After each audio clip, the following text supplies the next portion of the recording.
আজকে ব্যারাকপুর ডিলিশিয়াস বিরিয়ানিতে এসে কাদের সঙ্গে দেখা গেল এক টেবিলে বসে সবাই খাওয়া দাওয়া করছি। এই দেখো এখানে আছে আমাদের প্রিয় বাংলার চাওয়ালা, বিখ্যাত চাওয়ালা দেবাশিস দা, এখানে অক্ষয় দা, এপাশে আছে রমা, এপাশে আছে পবিত্র, আর এখানে পেছনে বৌদি এসছে। বৌদি ফ্রেমে আসতে চাইলো না বলে পেছনে বসে রয়েছে চুপচাপ করে। তো এখন আমরা খাবো, খাবার টেস্ট করবো, কেমন হয়েছে তোমরা দেখতে হবে। লোক দেবে না কিন্তু একদমই। দেখ বাহ, এই খুলে গেল, আগের থেকেই মটনটা খুলে গেছে নাকি আমাকে হাত দিয়ে দিয়েছে? আমি তোলা দিলাম সেটাই। হ্যাঁ ও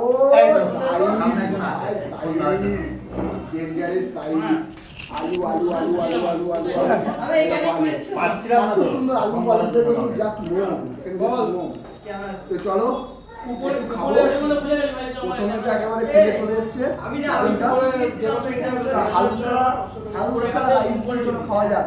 আমি কিন্তু দেবাশিস দা নয়, এত বড় হাত করতে আমি পারবো না। হ্যাঁ চলো তাও ট্রাই করি। দেবাশিস নিয়ে বসে গেছি ব্যারাকপুর ডেলিশিয়াস বিরিয়ানি। এই যে বিরিয়ানি মাটনের পিসটা দারুণ দারুণ।